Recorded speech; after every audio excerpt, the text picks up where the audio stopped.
Now, my presentation is titled Lessons in Delivering Digital Mental Health Services, but the real title of the talk is Things We Wish We Knew Before We Started. Now, this is really a talk about our adventures and our misadventures in trying to develop and deliver a digital mental health service, things we've learned along the way. And this is obviously important for a number of reasons, as George indicated, including that many of our traditional services are pivoting from face-to-face to using digital tools.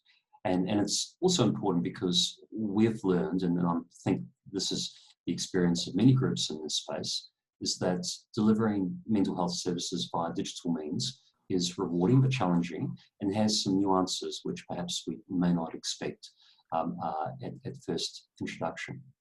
Now, I'm really sharing this information because I hope it might resonate with you and may save you making some of the same mistakes we've made. Now, for the purpose of this talk, I'm going to define or use the term digital mental health service, which is the phrase we use here in Australia. Now, this refers to a mental health service, so a clinical service, which is staffed by registered mental health professionals, and we use technology to deliver assessments and treatment services. Now, a key point here is that we're not mental health services which are driven by technology. Rather, we use technology to try to improve or facilitate, for example, access or engagement. Now, I'm going to start off by very briefly describing the service model we use at Mindspot and provide a bit of a, if you like, a snapshot of the work we do and the people we serve and their outcomes. But the main part of the talk really is about the lessons we've learned across 4 domains, if you like. And the lessons include lessons about working with consumers, working with therapists, some of the operational challenges and learnings that we've had, and lessons working in healthcare systems more broadly. And I'll finish off by providing some recommendations and try to summarize and synthesize some of the key messages. Now, this talk is really based on a study we published, I think it was last year, with colleagues from several countries who really had very similar experiences as we had here in Australia. Now, as I said, I'm sharing this information in the hope that it might save you making some of the mistakes we made, but I'm also keen to learn from your experiences, so I'm looking forward to the discussion at the end. So let's make a start.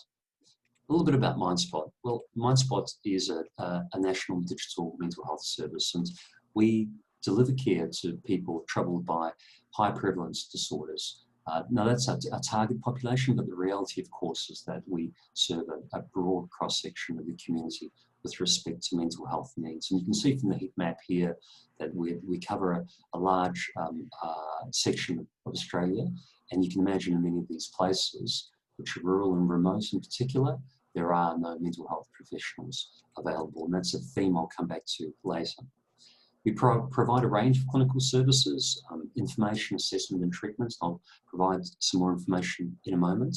Our background is really clinical research. We've conducted a very large number of clinical trials, partly to provide, if you like, the proof of concept or feasibility behind the work that we do when we deliver interventions finally at Mindspot and translate them from our research to our routine care environments. But also there's a lot of ongoing clinical trials because we appreciate the field is evolving so rapidly. There's still an enormous amount to learn. We're very lucky in that we're fully funded by the Australian government. That has advantages and disadvantages, of course, but they've been very supportive in principle of the work that we do.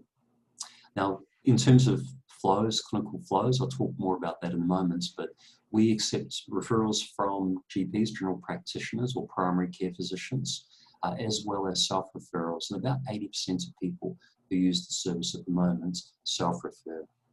And we're also considered a high volume service. We have about 25,000 people each year who use our clinical services. That is people who are registered to use our services.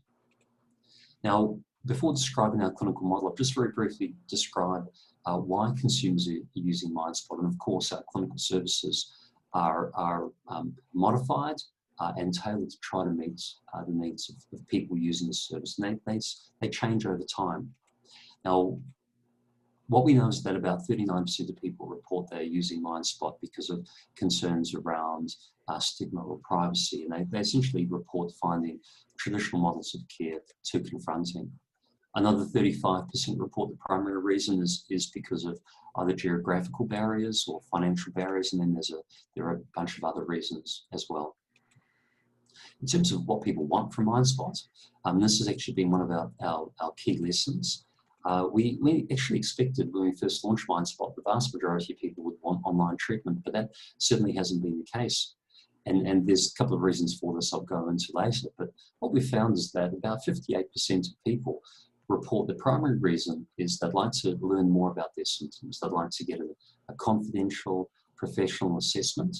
They'd like to understand what their symptoms mean, what their treatment options might be. They might want to learn about local services and also about self-help options. So a lot of the work that we do is actually about helping people understand their own symptoms, but also helping them understand the mental health system, the broader infrastructure and context, and how to navigate. About a quarter of people report that their primary reason for using Mindspot is treatment, and that's the proportion we serve in terms of treatment. And then, of course, there are multiple other reasons. So in terms of our services, we offer these four, if you like, key service models. Education, primarily from our website. We have at the moment, about 750,000 people visit the website every year, and they download information and spend a bit of time looking around and learning. We then provide assessments to about 25,000 people and each year, and we ask people to complete a series of online screeners. These are clinically validated tools. We usually have a telephone discussion with the person to confirm and discuss the symptoms, the profiles. We ask people about safety and risk, and I'm happy to talk more about that later. But there's a lot of information which we gather about not just demographics, but also psychosocial context, a broader range of issues which can affect people's well-being, financial status, relationship status, and the like. Now, as a consequence, we generate a report which is made available not just to the consumer, but also to nominated health professionals. And I'll talk more about the fun work we do around integration, or trying to integrate with a broader set of services. We also spend quite a bit of time helping people, as I mentioned, understand the broader context, and we help people identify services which are available and how to access those services. And then we also provide our own online digital mental health treatments, and we currently provide 7 online treatments targeting different symptoms or different age groups or whatever it might be. Now, they all share a very common structure which we've developed over time, and that is the courses take about 8 weeks, and we found from a behaviour change perspective 6 to 8 weeks appears to be the tipping point for many people. But of course, some people take longer. Some people can get through the course quicker, but it's important, of course, to ensure people can continue to have access to materials for at least 12 months.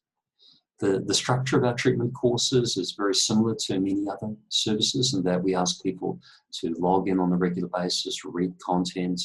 There's homework assignments if people choose to do that, case stories and narratives, which of course are really rich and engaging. But we make our materials available not just online, but also via paper and pencil. And what I mean by that is we actually print off content, and we provide people with the option of having a workbook version sent to them. And about 8 to 10% of people we work with elect to have that option. And there are multiple reasons for that, including preference. Age is sometimes a factor, but also just reliability of internet and people's individual circumstances. To provide support to people, we have therapists who are, as I mentioned, registered mental health professionals. We have a team of about 55 psychologists, psychiatrists, counsellors, social workers who act as therapists. Each patient or consumer in treatment has their own assigned therapist. And the therapist provides support on a weekly basis, sometimes twice weekly, sometimes less frequently, depending on the needs and preferences of the consumer. And we use a range of different methodologies. We don't use video conferencing at the moment. there hasn't been much interest or uptake of that, which I think is surprising for a lot of people. But one of the key components of our treatment model is routine monitoring of outcome. So we administer on a regular basis, on a weekly basis, outcome measures, which of course help us to track progress, but they also help indicate if someone isn't tracking the way we would expect. Now we do manage crises. We don't like managing crises. No one likes managing crises. But if we actually can develop a safety plan with everyone at the front end of the assessment phase, and we use regular monitoring, we can usually identify when people aren't travelling the way they should be and intervene before a crisis occurs. And of course, to support people on the journey, there's a whole series of automated prompts and the like to help them stay adherent. Now, in terms of the characteristics of people we work with, on average, about 80% of people we work with aren't accessing any other health services in terms of mental health services. That's a key piece because it helps define, if you like, our value proposition to the health system. There's no point reinventing the wheel or duplicating other resources, but it's clear that many of the people we're working with, for example, here haven't spoken to a health professional before about their symptoms, or if they have, often it's been a fleeting comment to a primary care physician who may or may not have done anything about it. And a significant proportion live outside major cities, and as I mentioned before, access to services can be a significant barrier. A really high proportion of people are unemployed. The national average at the moment, despite COVID, is still around 7-8%, which is higher than average, but 12% is really high. I suspect that number's now gone up to about 15%. About 4% identify as Aboriginal and Torres Strait Islander, and the population average is around 3.2%. So it's really important to be able to see that local Aboriginal people engage with the service. And quite a high proportion of people report suicidal ideation, which is normal for this population. But I'm happy to talk more about risk and management later. Now, in terms of those who engage with us in treatment and their outcomes, as you can see here, based on the K10, the measure of psychological stress, and the PHQ-9 measure of symptoms of depression, you can see in blue columns the assessment scores and red post-treatment scores. Now, you can see we're getting very good outcomes. Now, these are intention to treat data based on very large samples, about 20,000 people. I've divided the samples here into what we describe as complexity, which is, if you like, our own kind of way of capturing not only the severity of symptoms, but also the complexity of someone's psychosocial circumstances. Typically, if someone has 4 or more psychosocial challenges going on, relationship problems, financial problems, accommodation, we would put them into the high complexity context. And it's not a formal category per se. It's rough around the edges, but it really is an indicator, if you like, of clinical complexity and risk. Now, overall, about 70% of people complete treatment. There's a proportion who don't complete, who report that they're actually doing well. They've received enough, if you like, of a treatment dose that they want to get on with the rest of their lives. On average, we see large symptom reductions, large effect sizes. Results are sustained for the most part at 3-month follow-up. In our clinical trials, we follow people for 2 years post-treatment, and what we usually see at post-treatment is sustained, if not improved, at 2-year follow-up.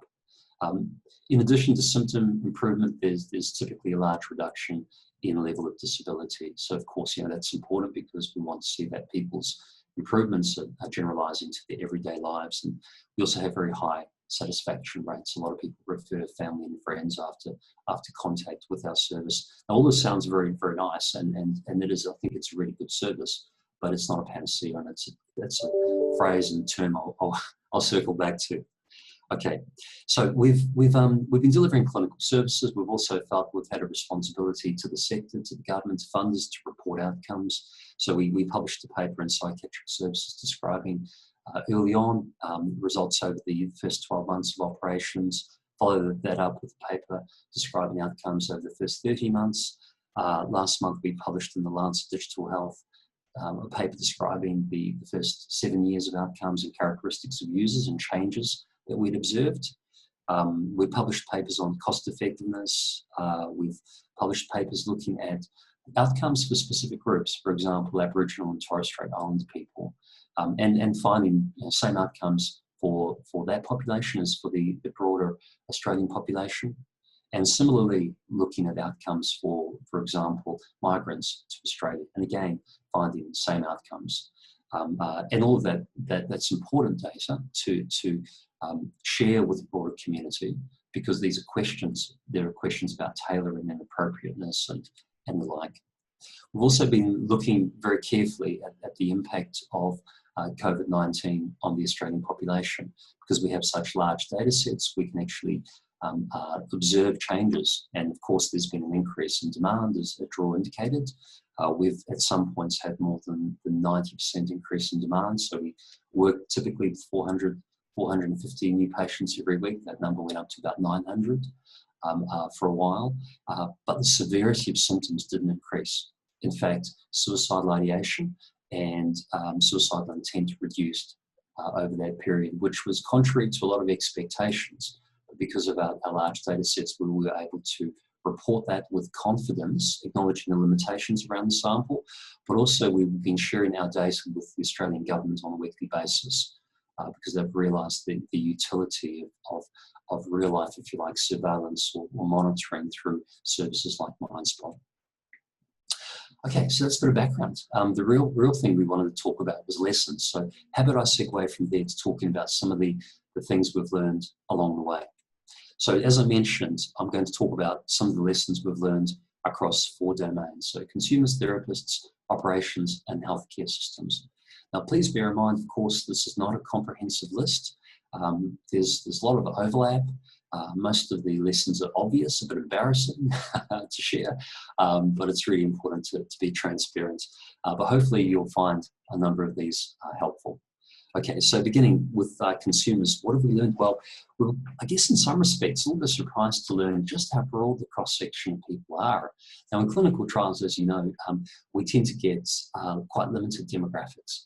People with relatively high education, relatively well off, etc., etc. Now, we found with Mindspot, that's not the case. Yes, there is a digital divide, and I'll come back to it, but we really are serving a very broad range of people, not just geographically, but culturally. And when we try to map the characteristics of our users against national statistics in terms of census data, they're not too far off. Yes, there are some gaps, but for the most part, they're actually quite well represented. And that's really quite important for the services, because it means the way we communicate what we do, language, the use of, if you like, UX designers to try to create smooth experiences are all critical components. Another key lesson for us is that, as indicated by the data, we're obviously a service which provides a step up for many people into the mental health realm. So people who've never had contact, and when you think about mental health services, would use a service like Mindspot, and if appropriate, if the consumer is seeking that additional support, we would step them up to additional levels of care. But we're now starting to serve as a step down for other services. So private clinicians, mental health state-based services, even psychiatric units and even crisis teams are referring people to us as a step down, because they appreciate we can support people perhaps longer than they can, but we can also help people learn skills which will help them to manage their symptoms in the longer term. Another learning for us is that, of course, we can reduce barriers to care by delivering these services digitally, but there are significant barriers with respect to bandwidth. We have in the past been tempted to create video-based versions of our online content, but the challenges with reliable internet continue across Australia. We do have some pretty good so-called national broadband networks, but the reality is that they're sometimes intermittent. And so, of course, the technology, the platforms, the way we deliver content has to be designed to be accessible and often low bandwidth. As I mentioned, another challenge or lesson for us is that many of the people we work with really want an assessment. And we've learned over the years, for many people, that's a really powerful experience clinically.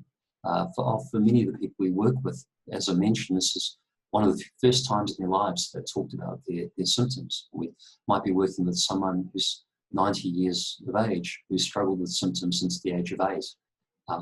Their lives, has been defined, if you like, by avoidance and bouts and episodes of sadness or whatever it might be. And for one of the first times in their lives, they're actually talking about what it means. So it can be very powerful, of course, and helpful for people. Now, that means our services actually have had to pivot to spending a lot of time actually trying to understand what are the service landscapes in different states and territories across Australia. Now, there are no simple national databases that we can tap into. I annoy the Australian government on a regular basis with requests for them to set up a database like that. I think they finally will go ahead and do that. But that in itself is a massive undertaking because, as you know, services change on a daily basis. That's one of the big gaps and challenges for us, and I think for our sector. And look, of course, these services aren't a panacea. We know many consumers find these services useful, beneficial, but a lot don't as well. We offer treatments which are structured as indicated around an 8-week cycle. And for some people that's fine, but for a lot of people it's not. People sometimes need different service models. And so the way we've positioned ourselves really is recognising that we see ourselves as a key component of a contemporary national mental health system, but we're one component. We provide choice and opportunity for people. So those, in a nutshell, are some key lessons about working with consumers. We've learned a lot, of course, working with therapists. And one of the key lessons is that, gosh, working online challenges a lot of assumptions which we may not be necessarily aware of, including assumptions about the therapeutic relationship and needing to see a therapist. Now, we initially were really curious about this concept of therapeutic relationship. What does it actually mean? Is it really important? Does it happen online and so on? And I know that Drawer and colleagues have done work in this area as well, and some lovely work. And clearly there's a strong relationship that people develop with therapists online, as strong as face-to-face. But sometimes that relationship occurs even when people don't talk to a therapist. We have about a third of consumers who go through our interventions, a whole service pathway without talking to us, having any contact with us. And yet at the end, when we speak to them, if they do reach out or respond, they'll often be effusive in their praise for the service we provided, for the warmth that we showed, even though we didn't talk to them. And we've recognised that people develop relationships not just with the therapist, but with the process, with the content. And so, of course, the messaging on the website, every single word is carefully scripted. It needs to be re-scripted, of course. But it's important because we're often speaking to people and people are hearing the voice of the therapist.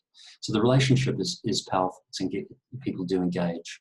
Not everybody, but people do see that as important. Now, this idea of needing to see a client is an important one. We interview therapists really carefully. We see that for them to join us, we have to decide, if you like, select people. People select where they work as well. And we make it really clear that it's complex work environments, evolving, it's changing. But we provide people with a lot of background information about our processes and outcomes. People often come into the clinic and observe before they decide they want to go through with recruitment. And so intellectually, everyone we employ as therapists understands that we're a good service, we provide good outcomes. But what we've found is that it's not actually until people have worked with, say, 20 or 30 clients, seeing them actually go through 8 weeks of treatment, seeing the ups and downs, the trials and tribulations, and realize that actually people do really well, or can do really well and can really engage. They realize intuitively that this model works. And I raise that because it's a really interesting, if you like, paradox. We can sometimes, as therapists, believe something intuitively or even rationally, but it's not until we've experienced it that we actually can understand what actually is involved and how powerful the process might be. I'm kind of dwelling on this point because there's a theme around training and supervision, which I'll come back to later. But it has raised the question for us: what is the role of the therapist? This is really a key issue and a key lesson for us, because we've had to support our therapists to recognize that not everyone needs or wants to talk to a therapist, which means that for a certain number of people you might be working with, you may have no contact with them. Your role is to monitor their outcomes, monitor their progress. But there will be, on the flip side, people who have very severe complex needs, and our role is to provide more support to them. So on average, our therapists might spend 2 hours with consumers over the course of 8 weeks. So not a significant amount of time. And that time includes the monitoring, progress notes, and all the kind of clinical admin piece. But for some of those patients, they'll never speak to them.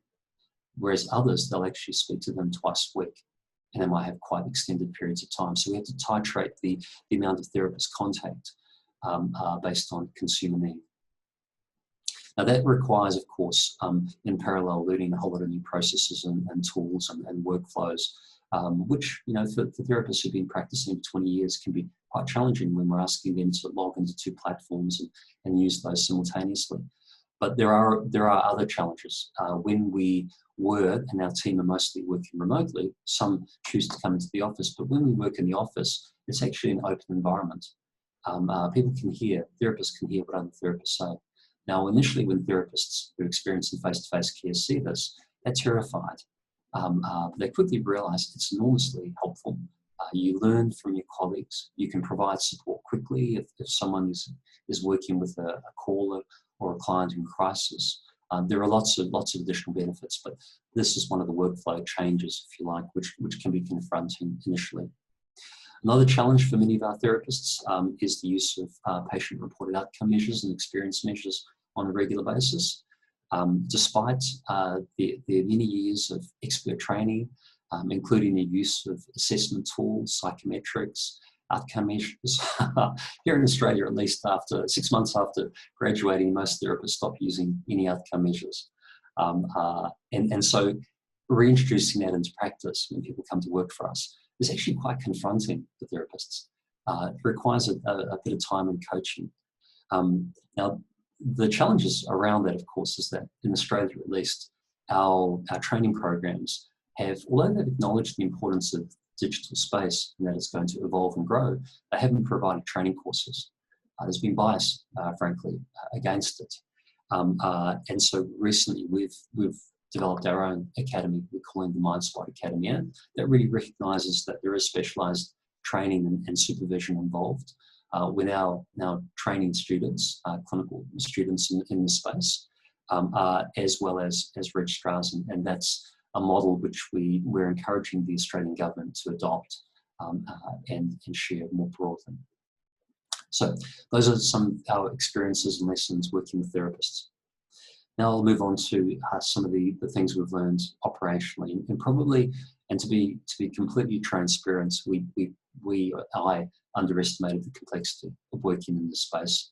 Prior to developing Mindspot, we had been running large numbers of clinical trials with large numbers of consumers. We'd been working with maybe 2,500 people every year in complex clinical trials, and we had a lot of confidence that we had a model that we could scale. But of course, the complexity was much greater than anticipated, and we quickly realized we were in startup mode and all of the adventures required with that.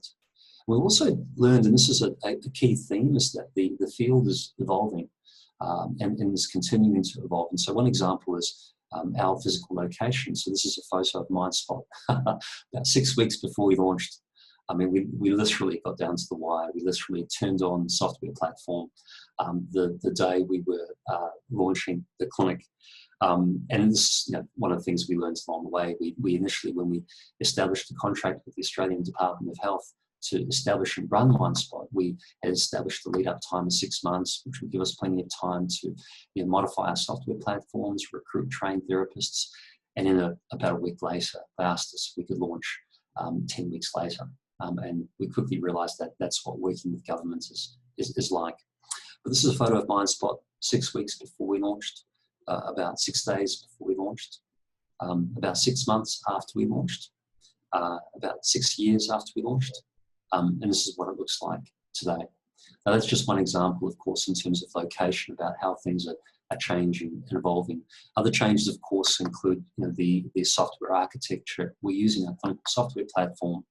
I can't tell you what the schematic exactly means, but my software team tell me that this is our old platform, which has become much more sophisticated in the last few months. We've modified it.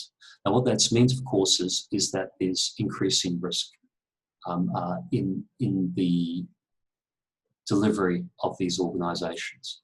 We, over the last few years, have employed increasingly specialised skill sets. In the last 2 years, we've employed these types of roles, which when we started 8 years ago, to my mind, didn't really exist. In the last month, we've had 4 different IT security reviews of our software platform by external experts. There's a level of complexity there which we didn't anticipate, we didn't know about a few years ago, and certainly our team 8 years ago wouldn't have been able to manage it. Now, I raise that because the field is only becoming more complex, and as a consequence, it's becoming more expensive. It's not impossible, but there are these lessons which I think it's really important to understand. Now, much of what that really means is that we need a culture that's comfortable to change. I'll let you enjoy the cartoon for a moment, and I'll enjoy my coffee.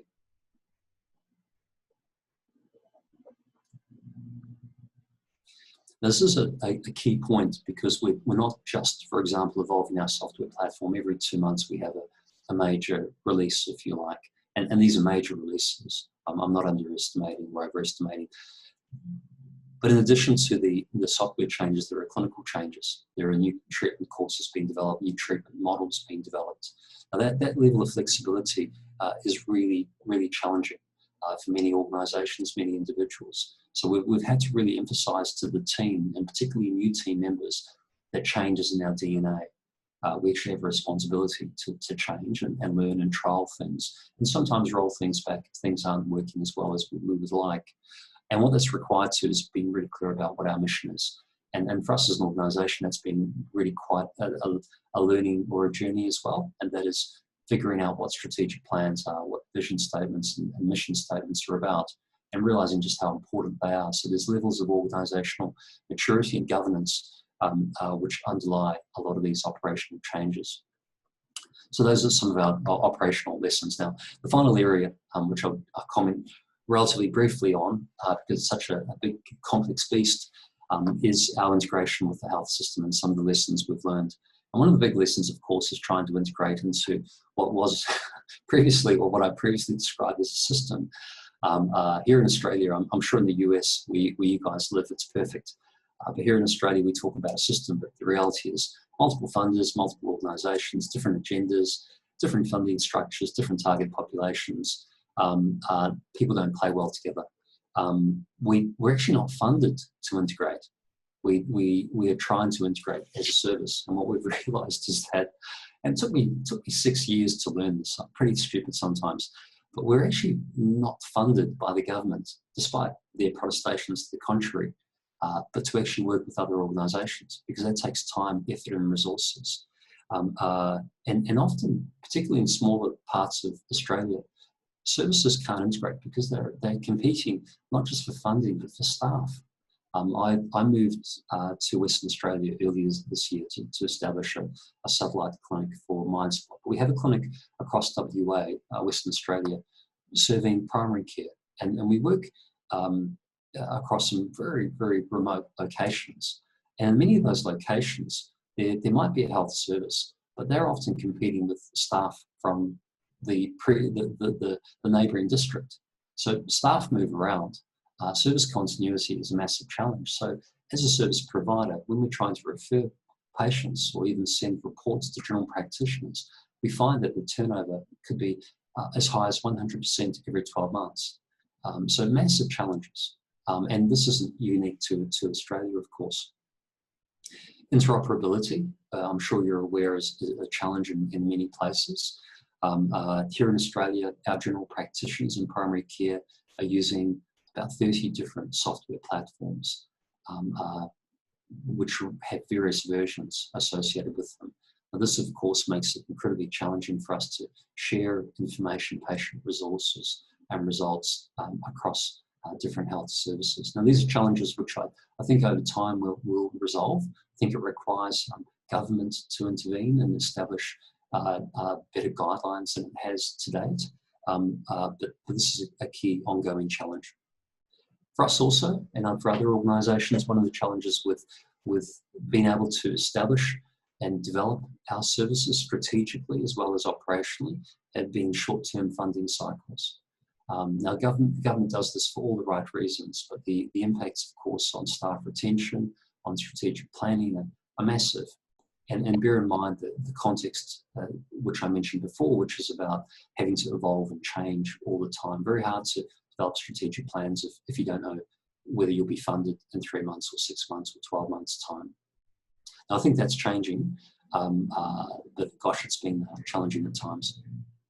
Another key challenge for us in Australia is of course, the tension between opinion-based versus evidence-based decision-making.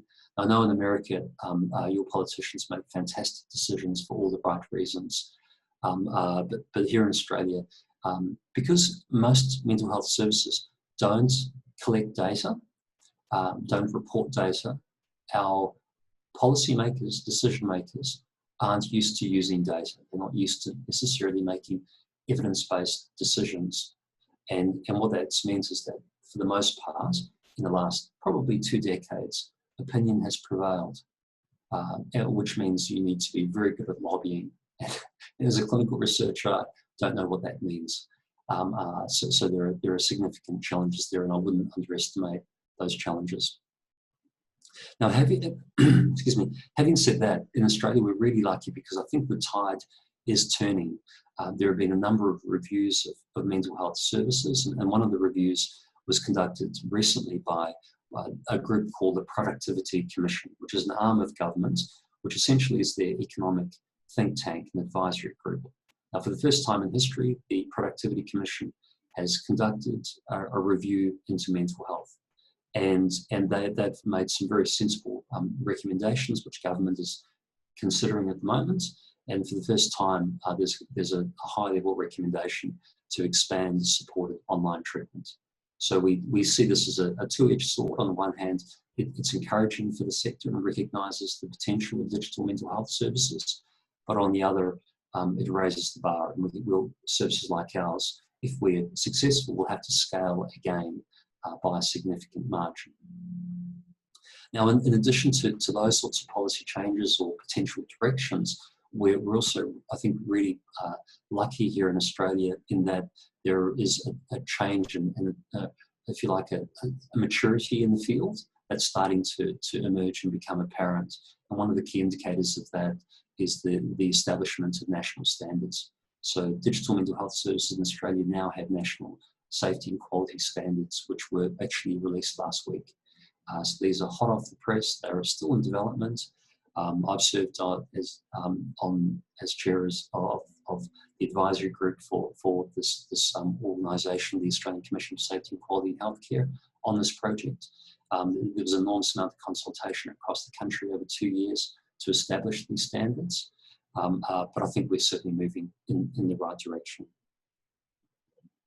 Now, all of that, of course, means that we've had to develop PR understanding, capability, and resources. But this, again, is something we're not funded to do. It's something which I recognise, and as I mentioned, I should have recognised years ago, is a key piece. But these are some of the challenges and lessons working in health system, which I wanted to share. Okay, so moving on, recommendations. On the basis of that, what would I recommend, just at a high level? Well, firstly, the obvious one, the field is complex. It's important to acknowledge the complexity, map out the context, the changing policy environment, the drivers and the issues. At an organisational level, critical to establish governance, not just from an organisational perspective, but from an IT perspective, a data security perspective, a clinical governance and safety perspective. Further to this idea about complexity, recognising that the field is one thing, but you have to employ people who have the skills, which of course are evolving and changing. And as we become larger as an organisation, our organisational structure is becoming more complex and more fit for purpose. A key message which I perhaps haven't emphasised during this presentation is the importance of engaging with consumers, not just in co-design, but also governance and evaluation. And contribute, a key message is really contribute to policy with evidence rather than hype. There's a lot of hype in the sector which doesn't help anybody. And I really encourage everybody just to talk about the data and the outcomes rather than what the widgets might possibly do in the future. And finally, it's a long road, so make sure you look after yourselves if you're going to take on this kind of adventure. Very briefly then, in summary, I'll just let you enjoy this cartoon before I finish off here. Now, we're of the opinion that the field, of course, is evolving rapidly, as I mentioned. We're really clear that services like Mindspot aren't a panacea, but we think they can make a great contribution in terms of a number of factors, including improving access to people, delivering services which are clinically and cost-effective, functionally serving as a step up and a step down for people, and overall reducing the burden, inverting the burden of mental disorders and conditions. Look, in closing, it's really important to acknowledge the teams we work with, all the people we've served, and all the people who've supported us on our journey. And finally, thank you all very much for your attention this afternoon. And I'll stop sharing here and be happy to answer any questions, only easy questions, please. If you have any hard questions, draw, I'm sure we'll answer them for me. I will channel some of the easy questions to you. So there's some that people submitted before the talk because they knew that they won't be able to attend, but I see one in the chat room from Ian Bennett. Maybe we'll kick it off with that briefly. To what extent do you think this approach can improve fidelity to evidence-based practices? Look, I think it's a game changer, frankly. What we've found is I'll share an anecdote, and it's something which was quite striking early on, but we've found it's just resonated again and again and again. There's probably about a third of people we work with who report that they've had quite a lot of mental health treatments in the past, engagement with psychologists, psychiatrists, and sometimes they've had those episodes of treatment for years, if not decades. And then when we actually engage with that consumer and we talk about principles of mental well-being, emotional regulation, the role of thoughts, the role of behavioral activation, a whole range of very simple psychological constructs and concepts, what we often discover is they actually have no idea what we're talking about. What they've had in treatment has been what we impolitely describe as the prostitution of friendship. They've spent a lot of money talking to therapists who've basically provided an emotional blanket rather than support people to learn any skills. Now, what we know from our treatments, because we're starting to measure what people are actually learning and how they're practicing, is that there's actually enormous retention of skills and knowledge. Because the way we're teaching is much like you probably should do therapy, which is you provide an explanatory framework which makes sense to somebody.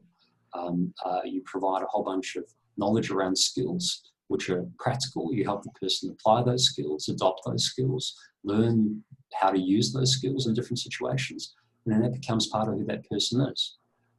So I think in terms of fidelity, hands down, this is a really good model. It's not perfect, but it's much better than randomly just talking to people about what they might do, but not providing any additional material to support that learning process. Terrific. Dror, is it okay if I just ask a quick follow-up to that? Sure. Oh, thanks.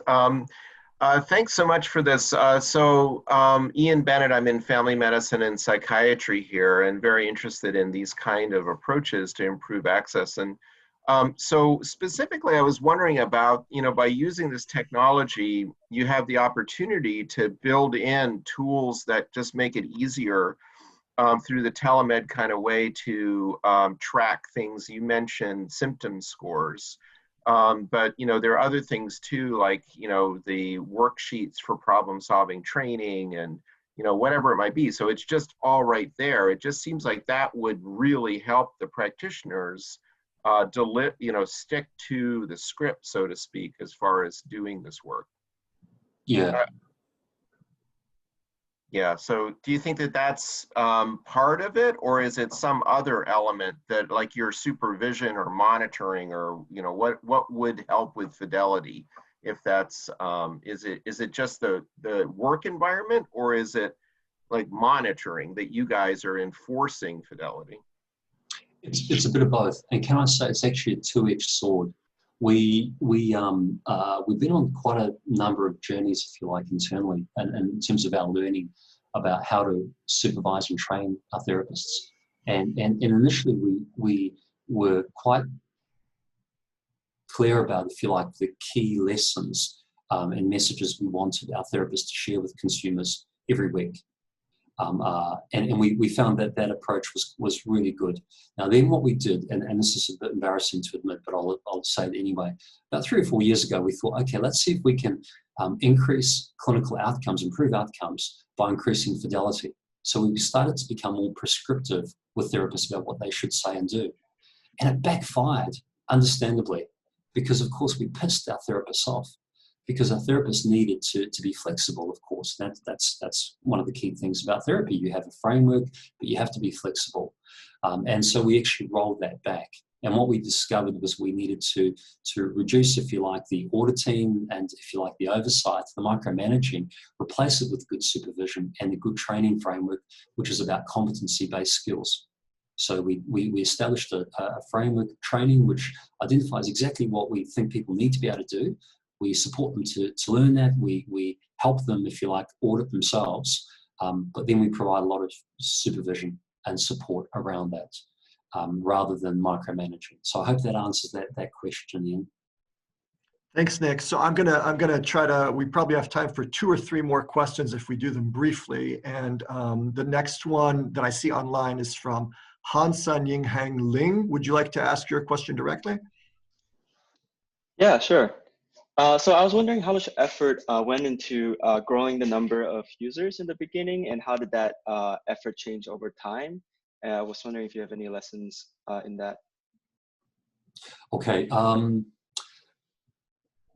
Yeah, again, another journey. So very briefly, we promote ourselves via Google Ads, and we were using Facebook ads. So the electronic advertising, so to speak. What we've discovered is that of course, organically, that marketing profile and methodology changes, because as you become established as a service providers around the country recognize your quality and naturally refer people to you. Other services, it might be health insurers, it might be educational institutes, start to put your website link on their website. Then there's word of mouth. So initially, probably about 50% of our traffic, of our consumers, came from advertising, and now probably 25% too. So it's changed over time. Thanks. Thank you. Tim, you want to ask your question, Tim Althoff? Yes, thank you. Thank you so much for the talk and sharing all your learnings with us. I'm a computer scientist, and we're interested in building intelligent tools to help the types of systems that you're building, but we're trying to be less naive about it.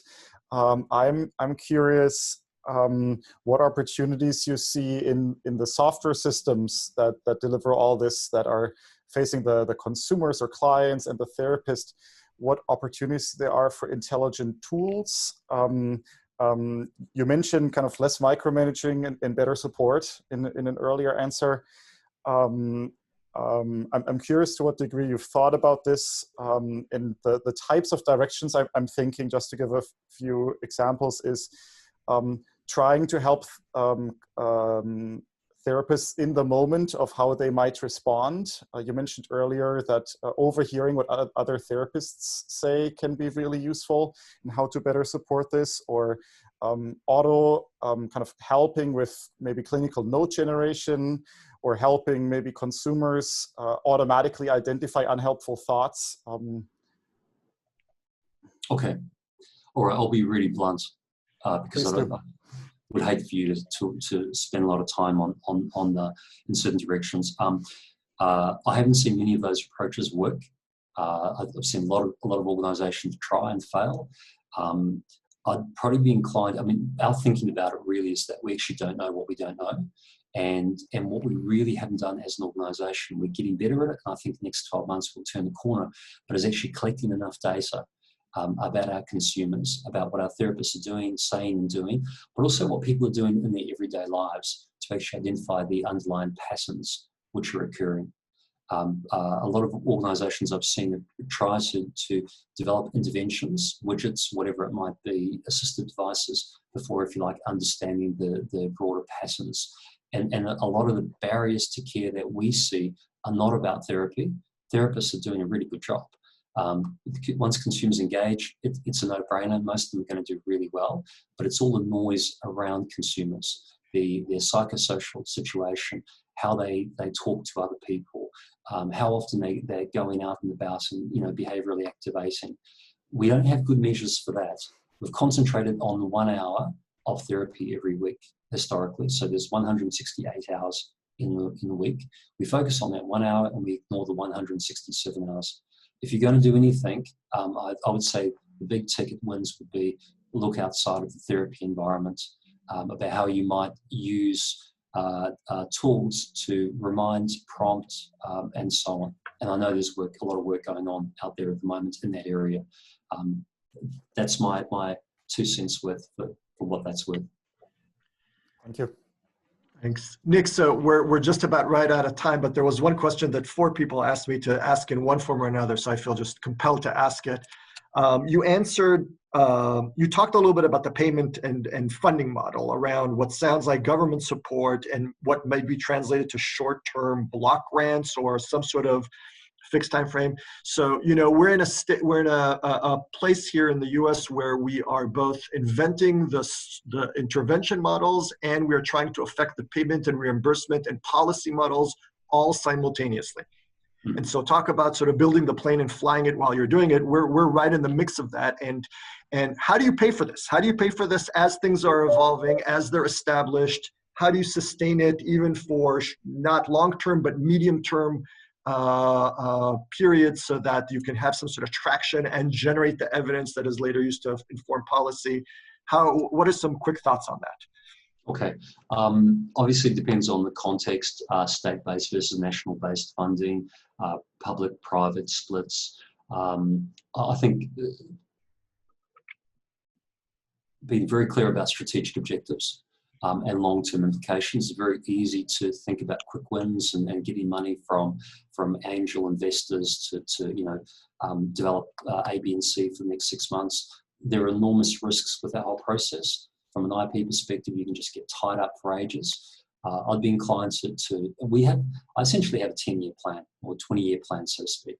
Things aren't going to happen overnight. I'm going to fail multiple times or make mistakes, and I need to have a long-term vision, which is why I've gone for government funding rather than a national government funding rather than state-based funding, because it's more reliable and I can build relationships with Department of Health and government ministers and things like that. So I guess I'm sharing my own perspective. I appreciate your context is very different, but really the key message is there's pros and cons with whichever direction you go in. But it sounds to me you guys have a long-term vision. So I'd be thinking funding long-term. What do you need to do to achieve that? Yeah, we will definitely look to chat with experts like you with some real-world experience in this area to learn as much as we can. So maybe we'll pause here and we'll stop the recording. Nick, thank you